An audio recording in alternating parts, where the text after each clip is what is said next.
Hello everyone, it's Mike Levin, SEO, here at the tippy top of Manhattan on Thursday, December 18th, on a beautiful but windy morning. And yesterday I had my first Code with Mike Friday on a Wednesday. I swapped days with my employer, Flying Point, and it turned out really well. I got done almost all the difficult parts, almost all the parts of getting Levinix and Pipulate ready to come out in beta 3 form, which means when you download it, unarchive it, and double click it, it will give you a menu to install and configure Pipulate.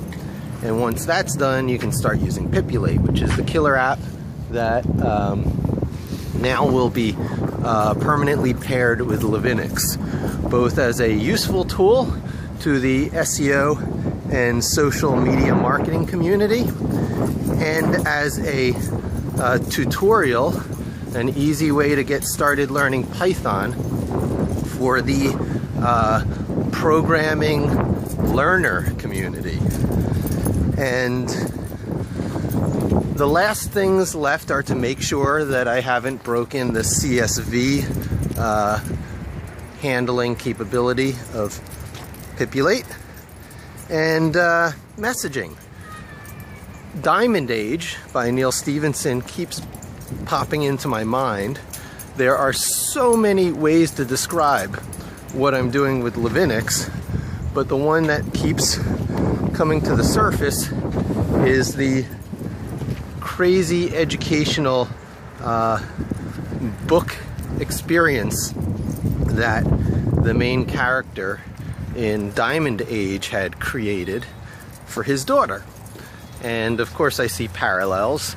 My thing is not nearly as ambitious, nor am I as professional in my career of system administration and creative system building as he was in nano fabrication. But nonetheless, I find myself more and more inclined to structure Levinix like a text-based video game, shall we say. And one of my first steps was when I combined the Pipulate and Levinix ASCII text art logos, color coding Pipulate blue and Levinix red, and then using the Morpheus quote from The Matrix about taking the blue pill and staying ignorant, or taking the red pill and seeing just how deep the rabbit hole goes. Chasing the rabbit down the rabbit hole, a reference to Alice in Wonderland, is one of my all-time favorite metaphors. And usually in professional work, I avoid chasing the rabbit so that I can get stuff done. But every once in a while, you've got to do it, because that's what moves you forward knowledge-wise, capability-wise, professional-wise, life-wise. So choosing Pipulate is actually the blue pill, because you just use an application. You're staying on top of the technology stack, such as it were, as the user outside the application layer, just working through the APIs that the architects provided you. If you choose the red pill, that's Levinix, you start to learn something about the underlying system. And I intend there to be kind of a slippery slope here, because writing functions to expand Pipulate to do the next more interesting thing, like getting the next count of the next social media metric, or doing a site crawl, or collecting data from some other site, is so fun and interesting in Python, and will be so much the subject of my videos to come, that I believe a lot of the more intrepid souls out there will take that plunge. At least that is my hope. And my job now, I see, is to continue making those functions and capabilities as I need them for my employer, Flying Point Digital, putting it on the fastest server I have access to so that they don't have to wait for all the Linux virtual machine and server build nonsense that all you people will, so that I don't have to pay a penny for you to use my applications.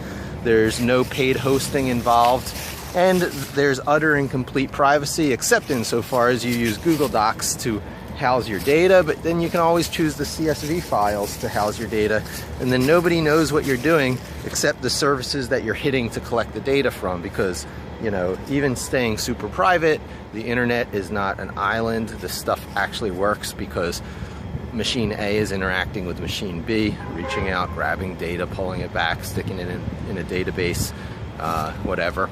So that's pretty much it. I'm really pumped and excited about where things are at. They're finally at that point that I've been promising now for months, and which frankly goes back a long way to when I did my last project and realized that even having Apache or Nginx or any other standalone web server was a liability, when I could just be using Python as the web server and get the whole thing as small and tight and educational and portable, and the list goes on as possible. So anyway, probably by the end of today you'll be able to download it from the many places you'll find when you Google Linux, and I'll have an article up on the Flying Point blog pretty soon talking a little about it too. And the Linux.com and Pipulate.com sites will be up pretty soon, telling you more, and hope to see you soon. And thanks for joining me, and don't forget to subscribe.